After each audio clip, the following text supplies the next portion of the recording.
Theodore Annemann was one of the most enigmatic characters in the history of magic and mentalism, and also one of its most prolific. He was the creator of The Jinx, one of magic's most notable periodicals, and wrote a number of books on various facets of card magic and mentalism. After his death in 1942, at the age of 35, his best work was compiled in a book entitled Practical Mental Effects, published in 1944. But as celebrated as this book remains, are the effects still effective for modern audiences? Yeah, just blown away pretty much, and I don't know. I'm just amazed. That's all I can say.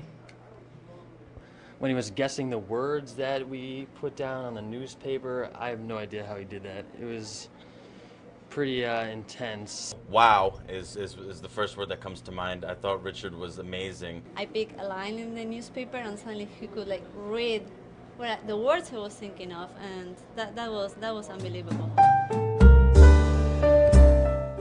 Welcome to Practical Mental Effects.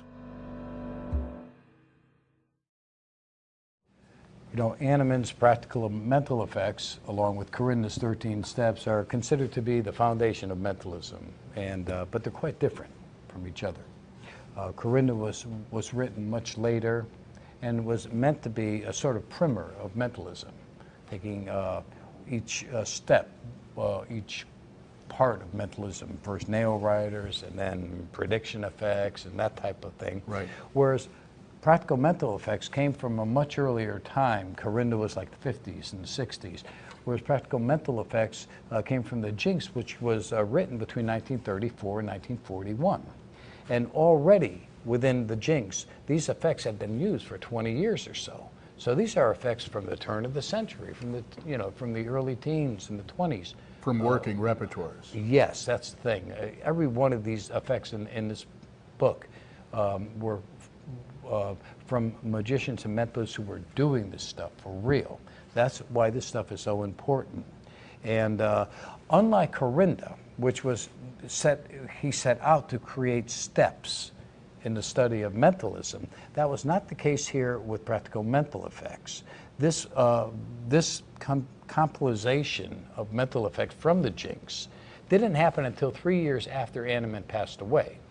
Okay. And when they put it together in Practical Mental Effects, they tried to organize them, card effects, living and dead tests, but that was never the intent in the first place. Right. The intent was a magazine filled with different effects contributed by Annemann and others.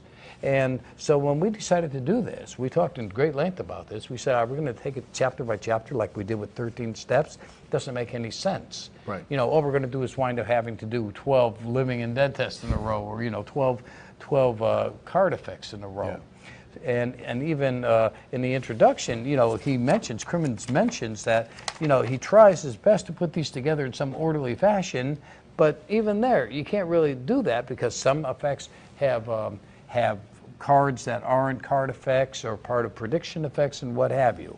So we just chose to pick a montage of effects from different parts of the book, and we're going to disperse these over the course of some 6 DVDs. Yes. And we decided to do it in two efforts. This first set that you're about to look at will consist of the first 3 DVDs, and then we'll move on to the second set in a very short order.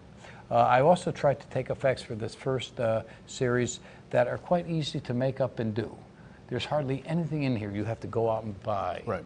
Everything you can put together at home. And I want it to truly be practical for anyone who wants to learn these effects. I think it's also important to point out that, like the Corinda project, in no way are we trying to replace this book.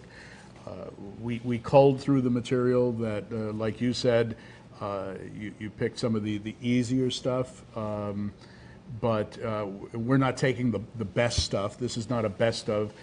We really want to inspire people to kind of dig into the book even further, because we're just scratching the surface here. There's just untold riches in this book, and even across 6 DVDs, we won't even have scratched the surface of how powerful and contemporary and how applicable to modern repertoires a lot of this material still is. It is not dated in any way. And you see that all the time on Magic forums. It's not dated material at all.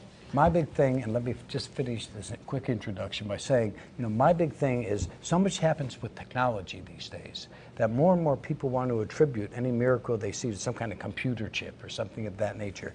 The material in here is of the simplest natures.